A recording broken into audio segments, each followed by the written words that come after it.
बोलो भागवत भगवान की जय।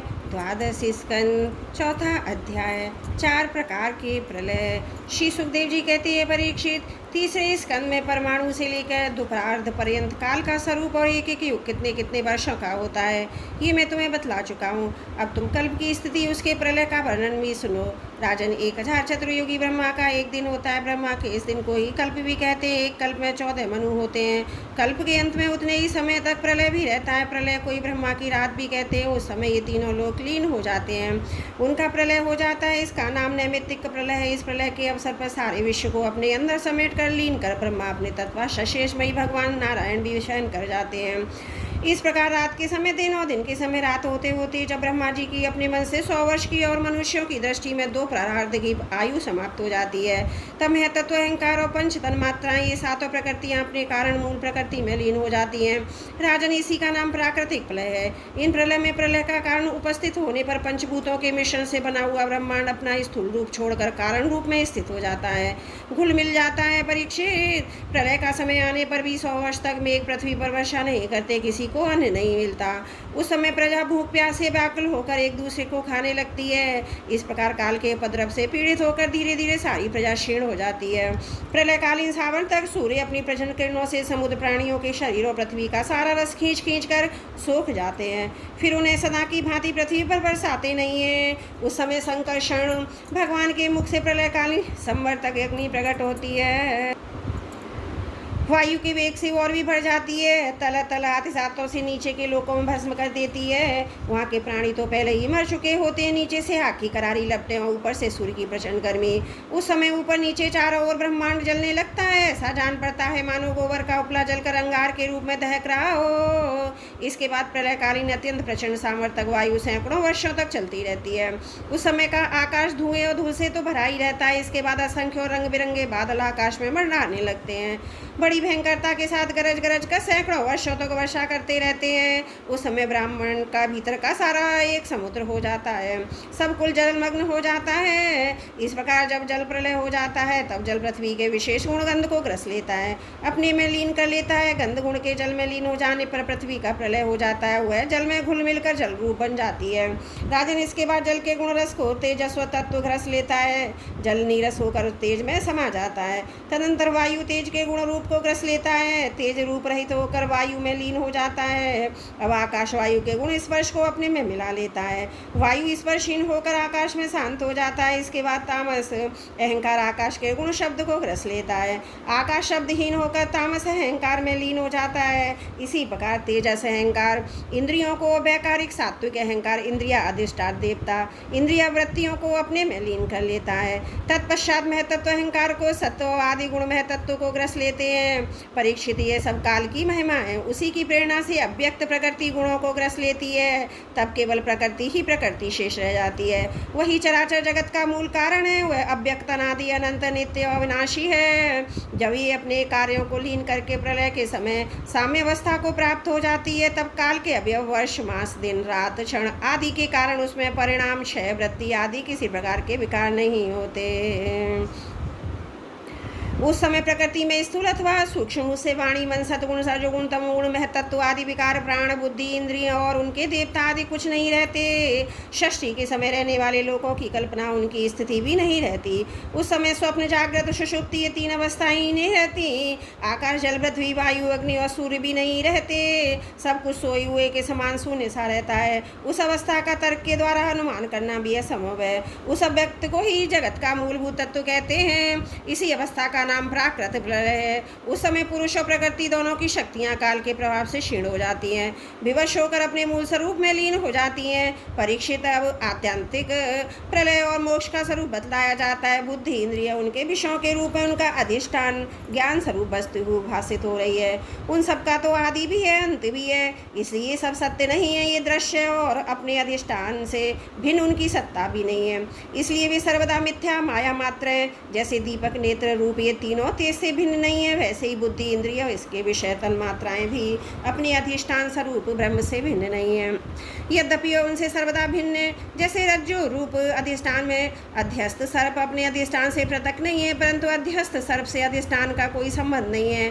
परीक्षित, जागृत, स्वप्न और सुषुप्ति ये तीनों अवस्थाएं बुद्धि की हैं। अतः इनके कारण अंतरात्मा में जो विश्व तेजस और प्राज्ञा रूप नानत्व की प्रतीति होती है वह केवल माया मात्र है। बुद्धिगत नानत्व का एकमात्र सतरात्मा से कोई संबंध नहीं है। यह विश्व उत्पत्ति और प्रलय से प्रस्त है, इसलिए अनेक अवयवों का समूह अवयवी है। अतः यह कभी ब्रह्म में होता है, कभी नहीं होता है। ठीक वैसे ही जैसे आकाश में मेघमाला कभी होती है, कभी नहीं होती। परीक्षित, जगत के व्यवहार में जितने भी अवयवी पदार्थ होते हैं उनके ना होने पर भी उनके भिन्न भिन्न अवयव सत्य माने जाते हैं, क्योंकि वे उनके कारण हैं। जैसे वस्त्र रूप अवयवी के ना होने पर भी उसके कारण रूप सूत का अस्तित्व माना ही जाता है, उसी प्रकार कार्य रूप जगत के अभाव में भी इस जगत के कारण रूप अवयव की स्थिति हो सकती है। परंतु ब्रह्म में ये कारण भाव भी वास्तविक नहीं है, क्योंकि देखो कारण तो सामान्य वस्तु है और कार्य विशेष वस्तु। इस प्रकार का जो भेद दिखाई देता है केवल ब्रह्म ही है। इसका हेतु यह है कि सामान्य और विशेष भाव अपेक्षित है, अन्योन्याश्रित है। विशेष के बिना सामान्य और सामान्य के बिना विशेष की स्थिति नहीं हो सकती। कार्य और कारण भाव का आदि और अंत दोनों ही मिलते हैं। इसलिए भी स्वप्नानि की भेदभाव के समान सर्वदा अवस्तु है, इसमें संदेह नहीं है। प्रपंच रूप विकार स्वभाव अपनी विकार के समान ही प्रतीत हो रहा है, तो भी अपनी अधिष्ठान ब्रह्म स्वरूप आत्मा से भिन्न नहीं है। कोई चाहे तो आत्मा से भिन्न रूप में अणुमात्र भी उसका निरूपण नहीं कर सकता। यदि आत्मा से पृथक इसकी सत्ता मानी भी जाए तो यह भी चिद्रूप आत्मा के समान स्वयं प्रकाश होगा। ऐसी स्थिति में आत्मा की भांति एक रूप सिद्ध होगा, परंतु इतना तो सर्वदा निश्चित है कि परमार्थ सत्य वस्तु में नानात्व नहीं है। यदि कोई अज्ञानी परमार्थ सत्य वस्तु में नानात्व स्वीकार करता है तो उसका ये मानना वैसा ही है जैसा महाकाश और घटाकाश का आकाश स्थित सूर्य और जल में प्रतिबिंबित सूर्य का बाहुभाव में अंतर वायु का भेद मानना। जैसे व्यवहार में मनुष्य की सोने को अनेकों रूपों में गड़गड़ा कर तैयार करता है, वह कंगन, कुंडल, कड़ा आदि अनेकों रूपों में मिलता है। इसी प्रकार व्यवहार में निपुण विद्वान लौकिक और वैदिक वाणी के द्वारा इंद्रियातीत आत्मस्वरूप भगवान का भी अनेकों रूपों में वर्णन करते हैं।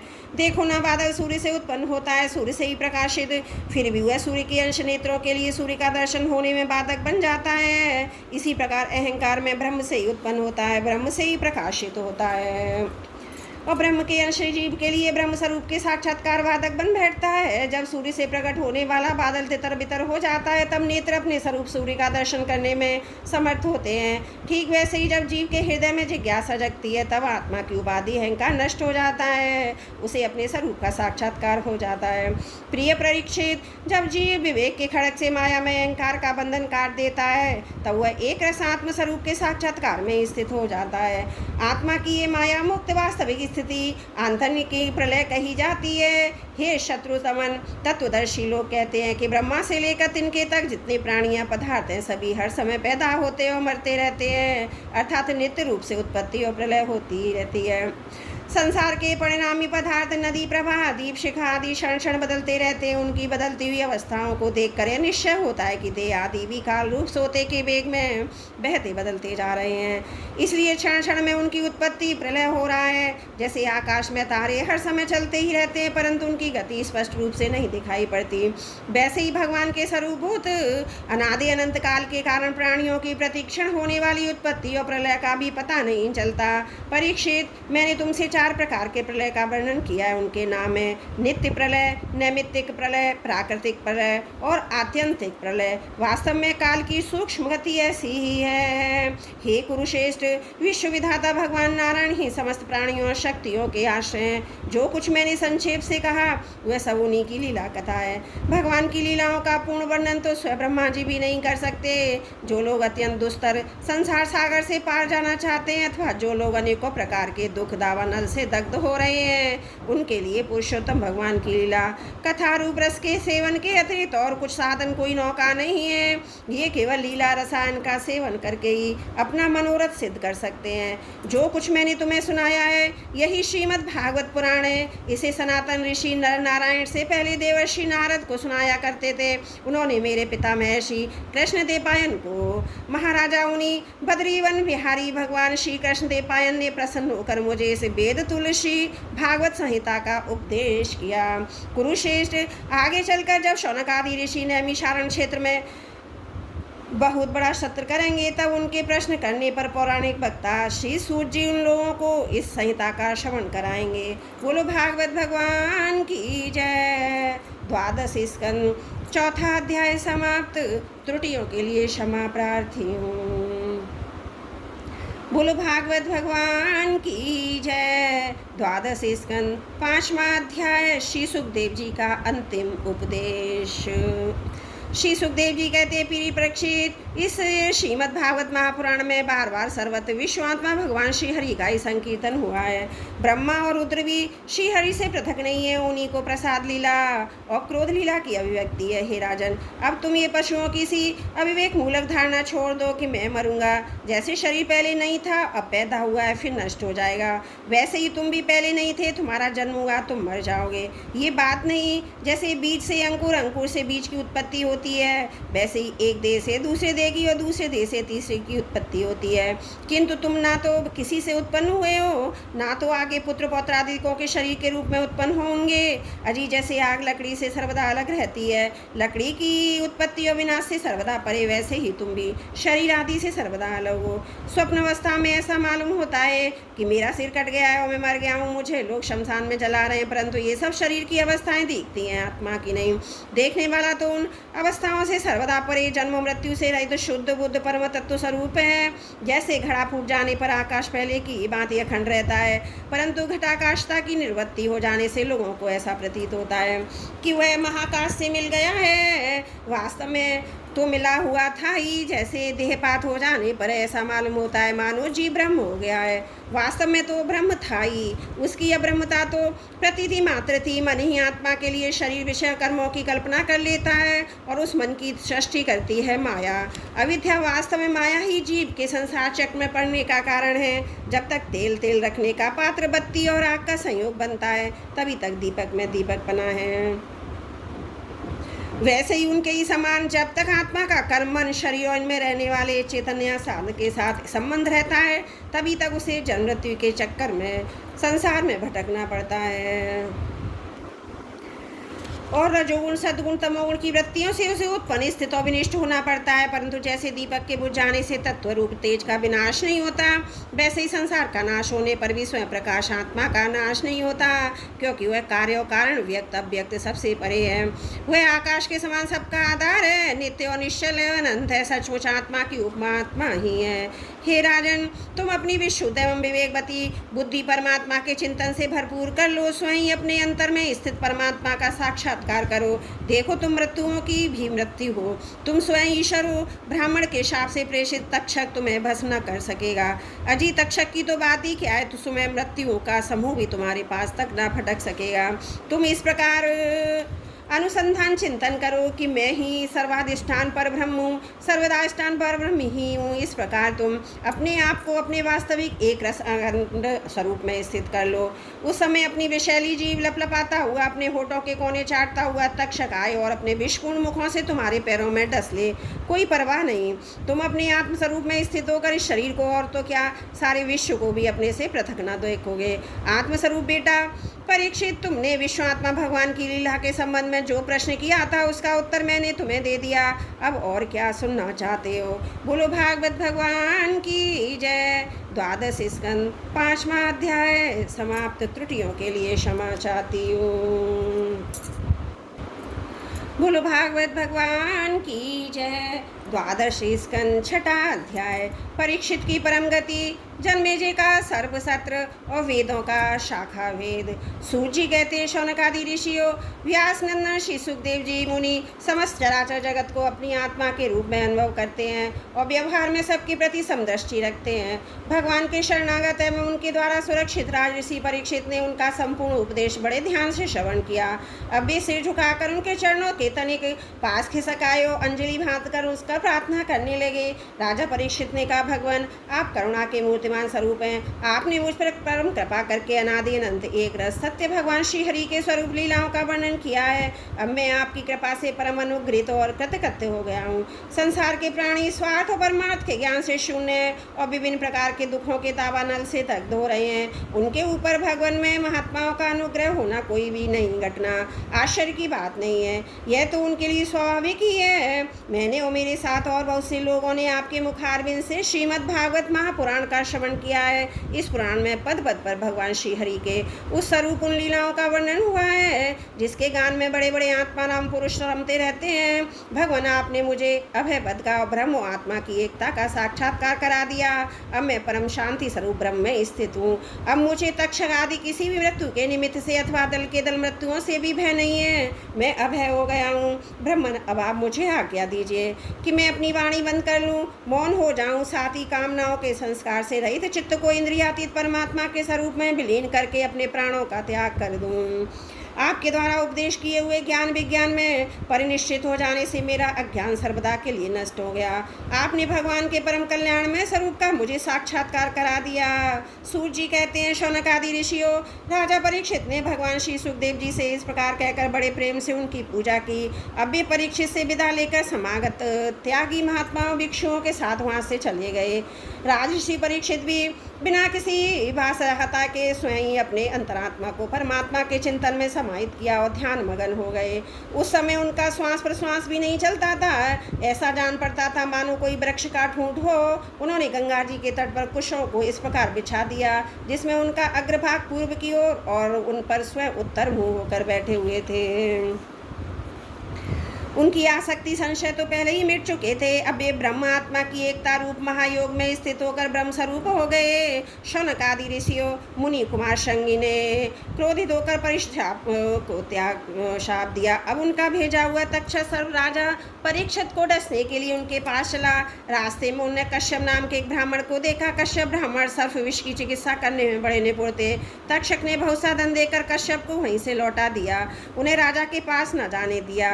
उस ब्राह्मण के रूप में छिपकर, क्योंकि वह इच्छानुसार रूप धारण कर सकता था, राजा परीक्षित के पास गया, उन्हें डस लिया। राजा परीक्षित राजऋषि तक्षक के डसने के पहले ही ब्रह्म में स्थित हो चुके थे। अब तक्षक के विष की आग से उनका शरीर सबके सामने जलकर भस्म हो गया। पृथ्वी आकाश और सब दिशाओं में बड़े जोर से हाय हाय की ध्वनि होने लगी। देवता असुर मनुष्य आदि सबके सब परीक्षित की यह परम गति देखकर विस्मित हो गए। देवताओं की धुंधुमियाँ अपने आप बज उठी। गंधर्व अप्सराएं गान करने लगी। देवता लोग साधु साधु के नारे लगाकर पुष्पों की वर्षा करने लगे। जब जन्मेजय ने सुना कि तक्षक ने मेरे पिताजी को डस लिया तो उसे बड़ा क्रोध आया। अब वह ब्राह्मण के साथ विधि पूर्वक सर्पों का अनिकुंड में हवन करने लगा। तक्षक ने देखा कि जन्मेजय के सर्वशस्त्र की प्रज्वलित अग्नि में बड़े बड़े महासर्प भस्म होते जा रहे हैं। तब वह अत्यंत भयभीत होकर देवराज इंद्र की शरण में गया। बहुत सर्पों के भस्म होने पर भी तक्षक न आया। ये देखकर परीक्षित नंदन राजा जन्मेजय ने ब्राह्मणों से कहा कि ब्राह्मणों, अब तक सर्पादम तक्षक क्यों नहीं भस्म हो रहा है? ब्राह्मणों ने कहा, राजेंद्र, तक्षक इस समय इंद्र की शरण में चला गया है और वे उनकी रक्षा कर रहे हैं। उन्होंने ही तक्षक को स्तंभित कर दिया था, इसी से वह अग्निकुंड में गिरकर भस्म नहीं हो रहा है। परीक्षित नंदन जन्मेजय बड़े ही बुद्धिमान और वीर थे। उन्होंने ब्राह्मणों की बात सुनकर ऋतुजों से कहा कि ब्राह्मणों, आप लोग इंद्र के साथ तक्षक को क्यों नहीं अग्नि में गिरा रहे? जन्मेजय की बात सुनकर ब्राह्मणों ने उस यज्ञ में इंद्र के साथ तक्षक का अग्निकुंड में आह्वान किया। उन्होंने कहा, रे तक्षक, तू मरुदगण के सहचर इंद्र के साथ इस अग्निकुंड में शीघ्र आ पड़। जब ब्राह्मणों ने इस प्रकार आकर्षण मंत्र का पाठ किया तब तो इंद्र अपने स्थान स्वर्लोक से विचलित हो गए। विमान पर बैठे हुए इंद्र तक्षक के साथ ही बहुत घबरा गए। उनका विमान भी चक्कर काटने लगा। अंगिरानंदन बृहस्पति जी ने देखा कि आकाश से देवराज इंद्र विमान और तक्षक के साथ ही अग्निकुंड में गिर रहे हैं। तब उन्होंने राजा जन्मेजय से कहा, नरेंद्र, सर्पराज तक्षक को मार डालना आपके योग काम नहीं है, यह अमृत पी चुका है, इसलिए अजर और अमर है। राजन, जगत के प्राणी अपने अपने कर्म के अनुसार ही जीवन मरण मरणोत्तर गति प्राप्त करते हैं। कर्म के अतिरिक्त और कोई भी किसी को सुख दुख नहीं दे सकता। जन्मेजय, तो बहुत ही से लोगों की मृत्यु सांप, चोर, आग, बिजली आदि से तथा भूख प्यास रोग आदि निमित्तों से होती है, परंतु यह तो कहने की बात है। वास्तव में तो सभी प्राणी अपने प्रारब्ध कर्म का ही उपयोग करते हैं। राजन, तुमने बहुत ही निरपराध सर्पों को जला दिया। ऐसा विचार यज्ञ का फल केवल प्राणियों की हिंसा ही है, इसलिए इसे बंद कर देना चाहिए, क्योंकि जगत के सभी प्राणी अपने अपने प्रारब्ध कर्म का ही भोग कर रहे हैं। सूत जी कहते हैं, शौनक आदि ऋषियों, महर्षि बर्फस जी की बात सुनकर सम्मान करके जन्मेजय ने कहा कि आपकी आज्ञा शिरोधार्य है। उन्होंने सर्प सत्र बंद कर दिया। देवगुरु बृहस्पति जी की विधि पूर्वक पूजा की। ऋषिगण, जिससे विद्वान ब्राह्मण को भी क्रोध आया, राजा को शाप हुआ, मृत्यु हुई, फिर जन्मेजय को क्रोध आया, सर्प मारे गए। है वही भगवान विष्णु की महामाया है। ये अनवरचनीय है, इसी से भगवान के सर्वभूत जीव क्रोधादि गुण प्रत्ययों के द्वारा इस शरीरों में मोहित हो जाते हैं, एक दूसरे को दुख देते हैं, भोगते हैं, अपने प्रयत्न से इसको निवृत्त कर नहीं कर सकते। विष्णु भगवान के स्वरूप का निश्चय करके उनका भजन करने से ही माया से निवृत्ति होती है, इसलिए उनके स्वरूप का निरूपण सुनो। ये दम्भी है, कपटी है, हत्याकार, बुद्धि में बार बार तो दम्भ कपट का स्मरण होता है, वही माया है। जब आत्मादि पुरुष आत्मचर्चा करने लगते हैं तब वह परमात्मा के स्वरूप में निर्भय रूप से प्रकाशित नहीं होती, किंतु भयभीत होकर अपना मोह आदि कार्य न करती हुई किसी प्रकार रहती है। इस रूप में उसका प्रतिपादन किया गया है। माया के आश्रित नाना प्रकार के विवाद मतवाद भी परमात्मा के स्वरूप में नहीं है, क्योंकि वे विशेष विषयक हैं और परमात्मा निर्विशेष। केवल वाद विवाद की तो बात ही क्या है, लोक परलोक के विषयों के संबंध में संकल्प विकल्प करने वाला मन भी शांत हो जाता है।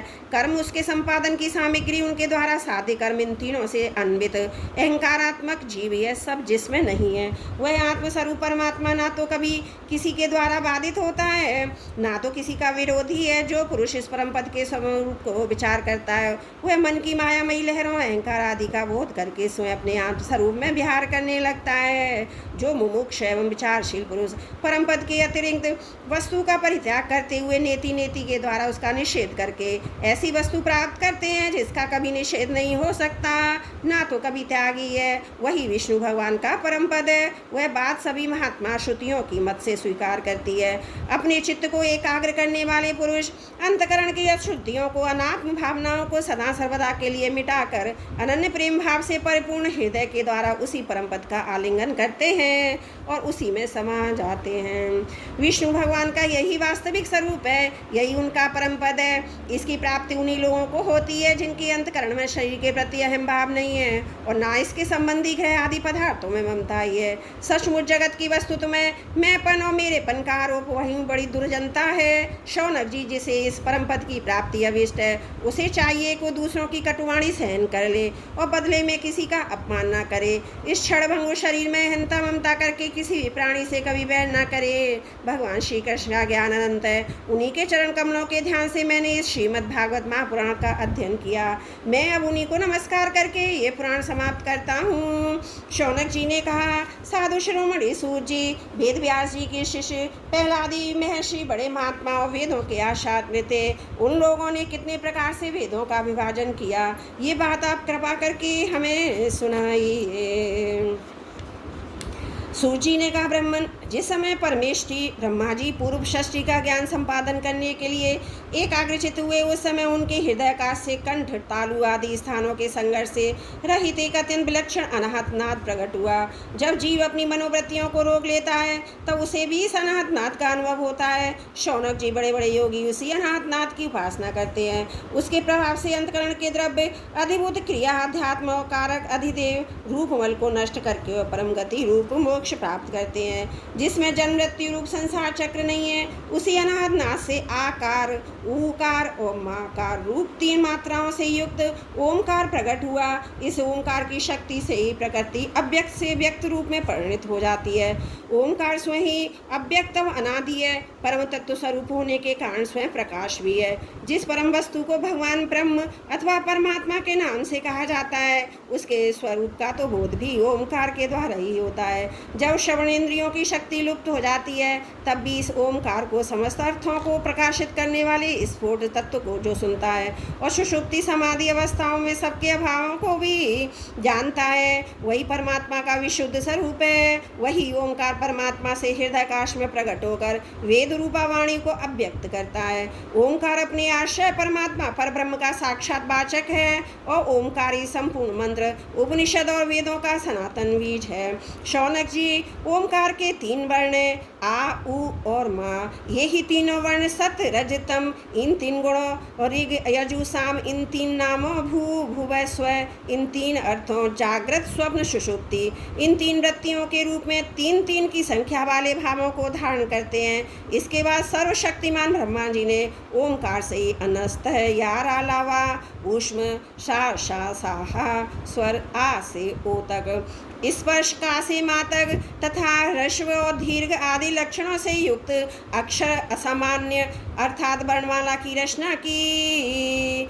उसी वर्णमाला द्वारा उन्होंने अपने 4 मुखों से होता उगरव्यू उद्घाता और ब्रह्मा इन 4 ऋतुजों के कर्म बतलाने के लिए ओमकारों व्याहुतियों के सहित 4 वेद प्रकट किए। अपने पुत्र महर्षि मरीचि आदि की वेद अध्ययन में कुशल देखकर उन्होंने वेदों की शिक्षा दी। वे सभी जब धर्म का उपदेश करने में निपुण हो गए तब उन्होंने अपने पुत्रों को उनका अध्ययन कराया। तदंतर उन्हीं लोगों के नैष्ठिक ब्रह्मचारी शिष्य प्रशिष्यों के द्वारा चारों युगों में सांप्रदायिक रूप में वेदों की रक्षा होती रही। द्वापर के अंत में महर्षियों ने उनका विभाजन भी किया। जब ब्रह्मवेत्ता ऋषियों ने देखा समय के फेर से लोगों की आयु शक्ति बुद्धि क्षीण हो गई है, तब उन्होंने अपने हृदय देश में विराजमान परमात्मा की प्रेरणा से वेदों के अनेकों विभाग कर दिए। शौनक जी, इस वैमस्य मनवंतर में भी ब्रह्मा शंकर और लोकपालों की प्रार्थना से अखिल विश्व के जीवन दाता भगवान ने धर्म की रक्षा के लिए महर्षि पाराशर द्वारा सत्यवती के गर्भ से अपने अंशांश कलार स्वरूप व्यास के रूप में अवतार ग्रहण कर लिया।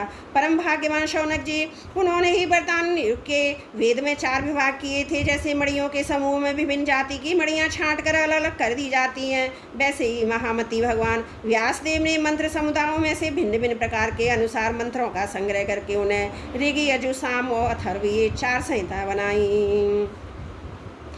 अपने 4 शिष्यों को बुलाकर प्रत्येक को एक एक संहिता की शिक्षा दी। उन्होंने ब्रह्मवर्ष नाम की पहली ऋग संहिता, पैल को निगध नाम की दूसरी यजु संहिता, वैश्यापायन को साम श्रुतियों की छंदों संहिता, जैमिनी को अपने शिष्य सुमंतु को अथर्वगिरी संहिता का अध्ययन कराया। शौनक जी रे पेलपुनी ने अपनी संहिता के 2 विभाग करके एक का अध्ययन इंद्र प्रमिति और दूसरे का वाष्कल को कराया। वाष्कल ने भी अपनी शाखा के 4 विभाग करके उन्हें अलग अलग अपने शिष्य बोध्य याज्ञवल्क्य के पाराशर अग्निमित्र को पढ़ाया। परम संयमी इंद्र प्रतिमीन ने प्रतिभाशाली मांडुक्य ऋषि को अपनी संहिता का अध्ययन कराया। मांडुक्य के शिष्य थे देवमित्र, उन्होंने 100 भरी यदि ऋषियों को वेदों का अध्ययन कराया। मांडुक्य के पुत्र का नाम था शाकल्य, उन्होंने अपनी संहिता के 5 विभाग करके उन्हें बात से मुदगल शालीय गौखल्य और शिष्य नामक शिष्यों को पढ़ाया। शाकल्य के एक शिष्य थे जातुकर्णी मुनि, उन्होंने अपनी संहिता के 3 विभाग करके तत्संबंधी निरुक्त के साथ अपने शिष्य बलाक पेंज बेताल और भिरज को पढ़ाया। बाष्कल के पुत्र बाष्कली ने जब शाखाओं से एक बाखली नाम की शाखा रची, उसे बालयनी भज्य और कासार ने ग्रहण किया है। इन ब्रह्म ऋषियों ने प्रोक्त संप्रदाय के अनुसार ऋग्वेद संबंधी ब्रह्मवृक्ष शाखाओं को धारण किया। जो मनुष्य वेदों के विभाजन का इतिहास श्रवण करता है वह सब पापों से छूट जाता है। शौनक जी, वैशंपायन के कुछ शिष्यों का नाम था चरकारध्यु। इन लोगों ने अपने गुरुदेव ब्रह्म हत्या जनित पाप का प्रायश्चित करने के लिए एक व्रत का अनुष्ठान किया, इसलिए इनका नाम चरकारध्यु पड़ा। वैशंपायन के एक शिष्य याज्ञवल्क्य मुनि भी थे, उन्होंने अपने गुरुदेव से कहा, अहो भगवान, ये चरकारध्यु ब्राह्मण तो बहुत ही थोड़ी शक्ति रखते हैं, इनके व्रत पालन से लाभ ही कितना है। मैं आपके प्रायश्चित के लिए बहुत ही कठिन तपस्या करूंगा। याज्ञवल्क्य मुनि की यह बात सुनकर वैशंपायन मुनि को क्रोध आ गया।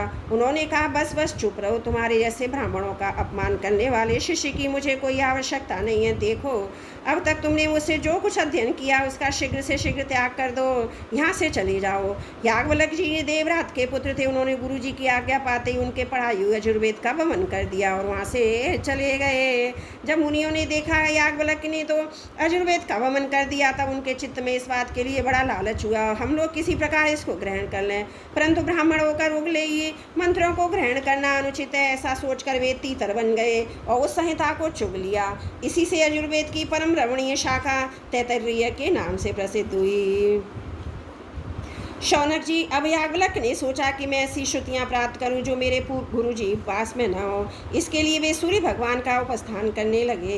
याज्ञवल्क्य जी इस प्रकार उपस्थान करते हैं, मैं ओमकार स्वरूप भगवान सूर्य को नमस्कार करता हूँ। आप संपूर्ण जगत के आत्मा काल स्वरूप हैं। ब्रह्मा से लेकर तृण पर्यंत जितने भी जरायुज, अंडज, स्वदेज और उद्दिज 4 प्रकार के प्राणियों उन सबके हृदय देश में बाहर आकर के समान व्याप्त रहकर भी आप उपाधि के धर्मों में असंग रहने वाले अद्वितीय भगवान ही है। आप ही क्षण लव निवेश और अवयवों से संगठित सब स्तरों के द्वारा जल के आकर्षण विकर्षण आदान प्रदान के द्वारा समस्त लोगों की जीवन यात्रा चलाते हैं।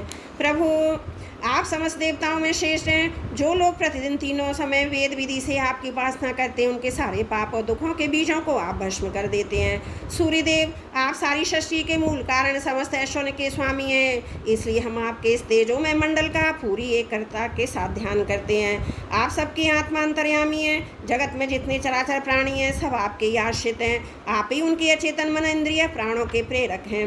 ये लोग प्रतिदिन अंधकार रूप अजगर के विकराल मुंह में पड़कर सचेत और मुर्दासा हो गया है। आप परम करुणा स्वरूप हैं, इसलिए कृपा करके अपनी दृष्टि मात्र से ही इसे सचेत कर दीजिए। परम कल्याण के साधन समय समय के धर्मानुष्ठान में लगाकर आत्माभिमुख करते हैं। जैसे राजा दुष्टों को भयभीत करता हुआ अपने राज्य में विचरण करता है, वैसे ही आप जोर चार आदि दुष्टों को भयभीत करते हुए विचरते रहते हैं। चारों ओर सभी दिक्पाल स्थान स्थान पर अपनी कमल की कली के समान अंजलियों से आपको उपहार समर्पित करते हैं। भगवान, आपके दोनों चरण कमल तीनों लोकों के गुरु सदृश महानुभावों से मैं वंदित हैं। मैंने आपके युगल चरण कमलों की इसलिए शरण ली कि मुझे ऐसे यजुर्वेद की प्राप्ति हो जो अब तक किसी को न मिला हो। सूत जी कहते हैं, शौनक आदि ऋषियों, जब याज्ञवल्क्य मुनि ने भगवान सूर्य की इस प्रकार स्तुति की, तभी प्रसन्न होकर उनके सामने अश्व रूप से प्रकट हुए। उन्हें यजुर्वेद के उन मंत्रों का उपदेश किया जो अब तक किसी को प्राप्त न हुए थे। इसके बाद याज्ञवल्क्य मुनि ने यजुर्वेद के असंख्य मंत्रों से उनकी 15 शाखाओं की रचना की। वही वाजसनेय शाखा के नाम से प्रसिद्ध है। उन्हें कर्म, मानधनिनी और ऋषियों ने ग्रहण किया। ये बात मैं पहले ही कह चुका हूँ। महर्षि शीघ्रदेवपायन ने जैमिनी मुनि की साम संहिता का अध्ययन कराया। उनके पुत्र थे सुमंत मनु और पौत्र थे सुनमान। जैमिनी मुनि ने अपने पुत्र और पौत्र को एक एक संहिता पढ़ाई। जैमिनी मुनि ने एक शिष्य का नाम था सुकर्मा। वह एक महान पुरुष था। जैसे एक वृक्ष में बहुत सी डालियां होती हैं, वैसे ही सुकर्मा ने सामवेद की 1000 संहिता बना दी। सुकर्मा के शिष्य कौशल देश निवासी हिरण्यनाभ, पौष्यन जी और ब्रह्मवेत्ताओं में श्रेष्ठ आवंत्य ने उन शाखाओं को ग्रहण किया। पौष्यन जी और आवंत्य के 500 शिष्य थे। वे उत्तर दिशा के निवासी होने के कारण औदीच्य सामवेदी कहलाए थे। उन्हीं को प्राच्य सामवेदी भी कहते हैं। उन्होंने एक एक संहिता का अध्ययन किया। पौष्यंजलि के भी शिष्य थे लोगाक्षी, मांगली, कुल्य, कुसीद और कुक्षी। इसमें से प्रत्येक ने 100 संहिताओं का अध्ययन किया। हिरण्यनाभ का शिष्य था कृत। उसने अपने शिष्यों को 24 संहिताएं पढ़ाईं। शेष संहिताएं परम संयमी आवंत ने अपने शिष्यों को दी। इस प्रकार सामवेद का विस्तार हुआ। बोलो भागवत भगवान की जय। 12 स्कंद 6वां अध्याय समाप्त। त्रुटियों के लिए क्षमा प्रार्थी हूँ। बोलो भागवत भगवान की जय। 12 स्कंद 7वां अध्याय।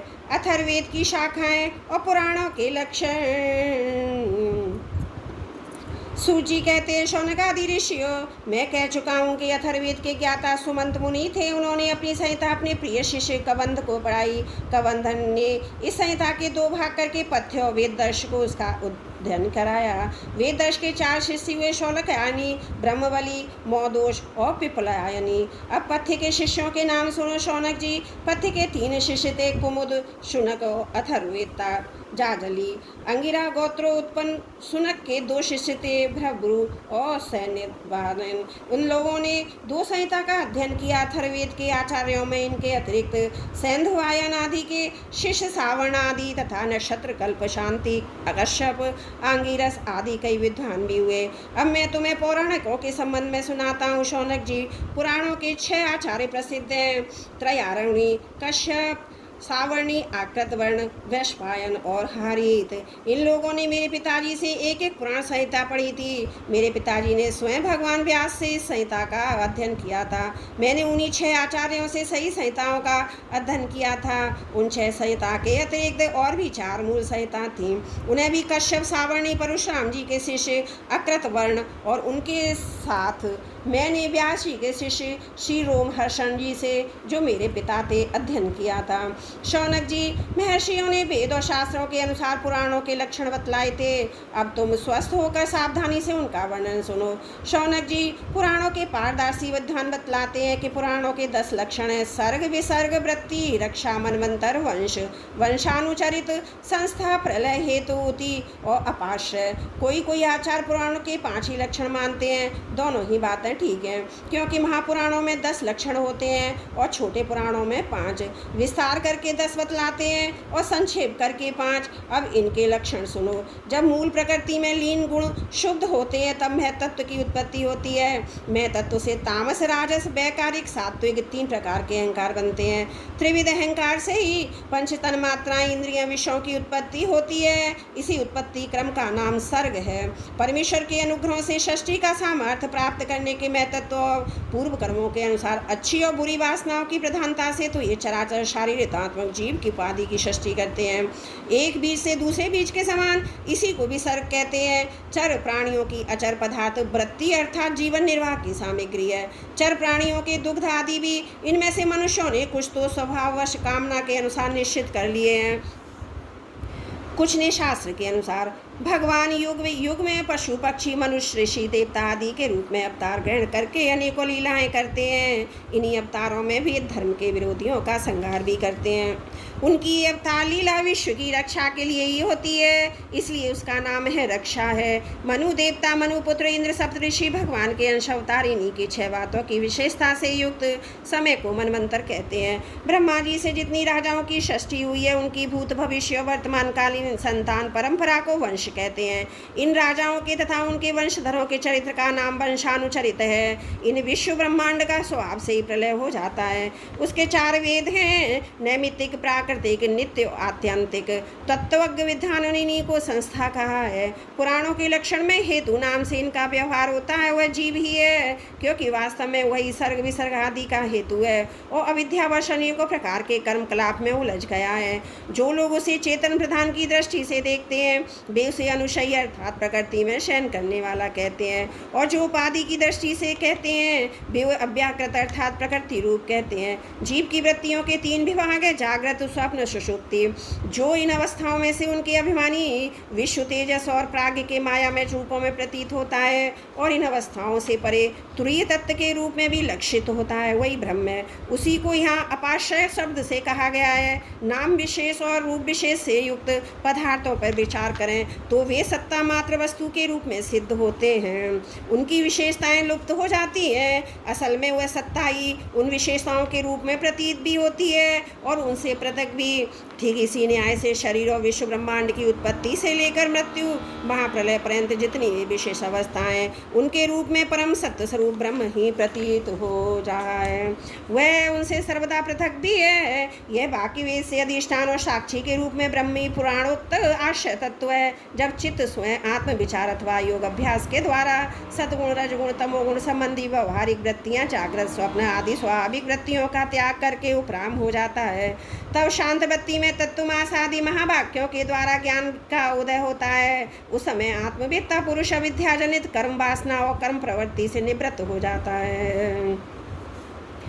शौनकादि ऋषियों पुरातत्ववेत्ता ऐतिहासिक विद्वानों ने इन्हीं लक्षणों के द्वारा पुराणों की ये पहचान बतलाई है। ऐसे लक्षणों से युक्त छोटे बड़े 18 पुराण हैं। उनके नाम थे ब्रह्म पुराण, पद्म पुराण, विष्णु पुराण, शिव पुराण, लिंग पुराण, गरुण पुराण, नारद पुराण, भागवत पुराण, अग्नि पुराण, स्कंद पुराण, भविष्य पुराण, ब्रह्मवेत्य पुराण, मार्कंडेय पुराण, वामन पुराण, वराह पुराण, मत्स्य पुराण, कर्म पुराण और ब्रह्मांड पुराण। ये 18 हैं। शौनकाजी व्यास जी की शिष्य परंपरा ने जिस प्रकार वेद संहिता और पुराण संहिता का अध्ययन, अध्यापन, विभाजन आदि किया हुआ मैंने तुम्हें सुना दिया। ये प्रसंग सुनने और पढ़ने वालों के ब्रह्म तेज की वृद्धि करता है। बोलो भागवत भगवान की जय। 12 स्कंद 7वां अध्याय समाप्त। त्रुटियों के लिए क्षमा प्रार्थना।